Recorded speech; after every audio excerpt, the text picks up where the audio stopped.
আসসালামু আলাইকুম। আজ বানাচ্ছি Ramzan special chicken shashlik. Chicken shashlik তো অনেকভাবেই খেলেন, একবার এভাবে ঘরোয়া মশলায় চিকেন সাসলিক বানিয়ে খেয়ে দেখুন, বিশ্বাস করুন মুখে স্বাদ লেগে থাকবে। এই চিকেন সাসলিকটা খেতে একদমই অন্যরকম হয়, খেতেও ভীষণ মজা। চলুন তাহলে বানিয়ে ফেলি। তো এখানে আমি চিকেনের ব্রেস্ট নিয়েছি। এখন এই ব্রেস্ট পিসটাকে আমি ছোট ছোট কিউব করে কেটে নিব। তো মাংসটাকে আমি এরকম ছোট ছোট করে কিউব করে কেটে নিচ্ছি। মাংসটাকে খুব বেশি বড় করা যাবে না, আবার খুব ছোট করে ফেলবো না, মিডিয়াম সাইজ রেখে আমি এরকম করে কিউব করে কেটে নিয়েছি। এখন মাংসগুলোকে আমি একটা বাটির মধ্যে তুলে নিয়েছি। আর অবশ্যই মাংসটাকে ভালো করে ধুয়ে নেবেন, আমি কিন্তু ধুয়ে নিয়ে এসেছি। এর মধ্যে আমি 1 চা চামচ রসুন বাটা দিলাম, তারপর দিয়েছি 1 চা চামচ আদা বাটা, এরপর লবণ দিয়েছি 1 চা চামচের একটু কম, তারপর দিয়েছি 1 চা চামচ ধনিয়ার গুঁড়া, 1 চা চামচ জিরার গুঁড়া, তারপর দিয়েছি আধা চা চামচ গরম মশলা গুঁড়া, তারপর দিয়েছি 1 চা চামচ লাল মরিচের গুঁড়া, আর দিয়েছি 1 চা চামচ কাশ্মীরি লাল মরিচ। এটা আমি দিয়েছি জাস্ট কালারটা যাতে সুন্দর হয় এর জন্য। তারপর আমি আধা চা চামচ গোলমরিচের গুঁড়া দিয়ে দিলাম, 1 টেবিল চামচ সয়া সস দিয়ে দিলাম, তারপর দিয়েছি 1 চা চামচের মতো লেবুর রস। তো একটা লেবু আমি খুব ভালো করে চিপে 1 চা চামচ পরিমাণে দিয়ে দিয়েছি। তারপর এখানে আমি 1 টেবিল চামচের একটু কম সরষের তেল দিয়ে দিলাম, এটা অল্প করে দিলেই হবে।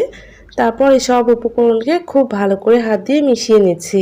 কাশ্মীরি লাল মরিচটা যে দিতেই হবে এমন না, এটা আমি দিয়েছি সুন্দর একটা কালার আসার জন্য। তো খুব ভালো করে হাত দিয়ে মেখে নিচ্ছি যাতে মশলাটা চিকেনের সাথে খুব ভালো করে মিক্সড হয়ে যায়।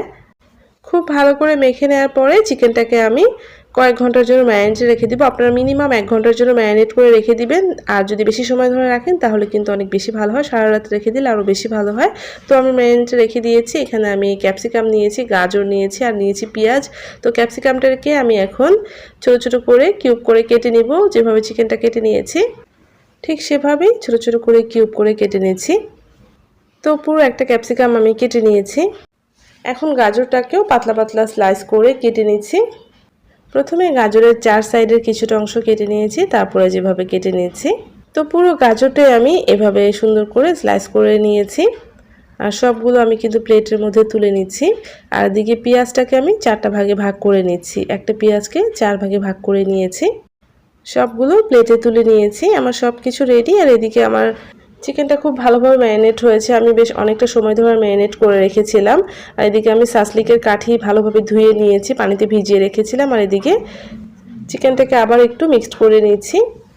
এখন একটা একটা করে সাসলিকের কাঠিতে সাজিয়ে নিয়েছি। তো সাসলিকের কাঠিটার মধ্যে প্রথমে আমি পেঁয়াজ দিয়ে দিলাম, এরপর একটা মাংসের পিস আমি দিয়ে দিচ্ছি,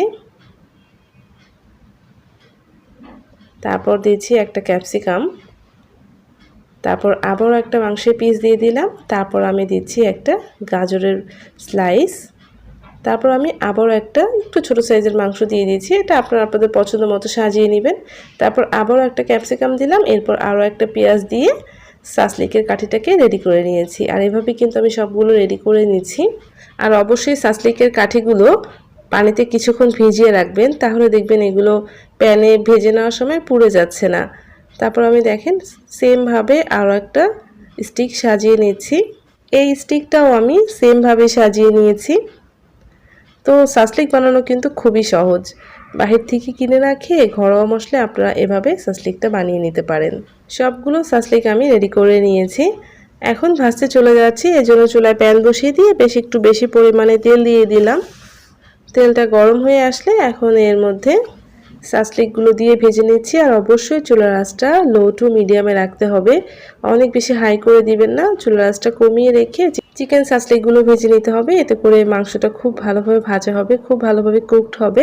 তো চুলার আঁচটা মিডিয়ামে রেখে আমি সাসলিকগুলোকে সুন্দরভাবে ভেজে নিচ্ছি। আর কিছুক্ষণ পরপর উল্টে পাল্টে দিতে হবে, কিছুক্ষণ পরপর উল্টে পাল্টে দিয়ে সাসলিকগুলোকে ভেজে নিতে হবে।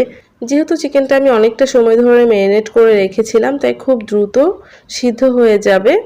তো আমি একটু পরপর উল্টে পাল্টে দিয়ে সুন্দর করে ভেজে নিচ্ছি। যখনই এরকম সুন্দর একটা কালার চলে আসবে, এরকম ভাজা ভাজা হয়ে যাবে, একটু পোড়া পোড়া হয়ে যাবে, তখন এগুলোকে তুলে নিতে হবে। তো বাকি যেগুলো ছিল সেগুলো আমি প্যানে দিয়ে সুন্দর মতো ভেজে নিচ্ছি। আর যেগুলো আমার ভাজা হয়েছে সেগুলো আমি তুলে রেখে দিয়েছি। আপনারা চাইলে প্রথম দিকে সাসলিকগুলোকে 5 থেকে 10 মিনিটের মতো ঢেকে দিতে পারেন চুলার আঁচটা কমিয়ে দিয়ে। তো আমি এভাবে একটু ঢেকে দিয়ে সুন্দর করে সাসলিকগুলো ভেজে নিয়েছি। এতে করে চিকেনটা খুব দ্রুত সিদ্ধ হয়ে যায়, ভাজতে খুবই কম সময় লাগে। জাস্ট 5 মিনিট ঢেকে রাখবেন তাহলে হয়ে যাবে। আর ওই প্যানের মধ্যে আমি এখন দিয়ে দিচ্ছি টমেটো সস, একটু বেশি পরিমাণে দিয়েছি। এখানে আমার আধা কাপ পরিমাণে টমেটো সস রয়েছে। চুলার আঁচটা কিন্তু একদম কমিয়ে রাখবেন। এরপর এর মধ্যে দিয়ে দিচ্ছি 1 চা চামচ সয়া সস, খুবই অল্প দিতে হবে, বেশি দেওয়া যাবে না। তারপর দিচ্ছি আধা চা চামচের একটু বেশি চিলি ফ্লেক্স। তারপর একটু বেশি চিনি দিয়েছি, মানে পুরো 1 চা চামচ ভরে চিনি, আর সামান্য একটু লবণ দিয়েছি। লবণটা স্বাদ মতো দিয়ে নেবেন। তারপর এই সসটাকে একটু ভালো করে মিক্সড করে নিয়ে এর মধ্যে আমি দিয়ে দিচ্ছি পানি। পানিটা দেওয়ার পরে কিছুক্ষণ সসটাকে জাল করে নিব। তারপর সস যখন একটু ঘন হয়ে যাবে এর মধ্যে আমি সাসলিকগুলো দিয়ে দিয়েছি। বিশ্বাস করুন, সাসলিক তো অনেকভাবেই খেয়েছেন, একবার জাস্ট এইভাবে বানিয়ে খেয়ে দেখুন, এটা খেতে এত মজা হয়ে থাকে। এটা জাস্ট একটু মিশিয়ে নিয়ে নামিয়ে নিতে হবে, এটা কিন্তু বেশি জাল করা যাবে না, জাস্ট সসের উপরে একটু মিক্সড করে নিয়ে নামিয়ে নিতে হবে। সাসলিক সাধারণত একটু ড্রাই ড্রাই হয়ে থাকে, তবে এইভাবে একবার বানিয়ে খেয়ে দেখুন, বিশ্বাস করুন এটা অনেক বেশি মজা, অনেক বেশি জুসি, অনেক বেশি সফট হয়ে থাকে, খেতে অসম্ভব মজা লাগে। একবার শুধু চিকেন সাসলিক এভাবে বানিয়ে খেয়ে দেখুন, বিশ্বাস করুন মুখে স্বাদ লেগে থাকবে, আপনার আর অন্য কোনো ধরনের সাসলিক খেতে ভালোই লাগবে না। আমার কাছে এই জুসি সফট সাসলিকটা খেতে ভীষণ ভালো লাগে, আশা করছি আপনাদেরও অনেক ভালো লাগবে। ভালো লাগলে অবশ্যই একটা লাইক দিয়ে যাবেন, আর এমন আরও নতুন নতুন রেসিপি পাওয়ার জন্য প্লিজ আমার চ্যানেলটা সাবস্ক্রাইব করে আমার সাথেই থাকবেন। সবাই অনেক ভালো থাকবেন। আল্লাহ হাফেজ।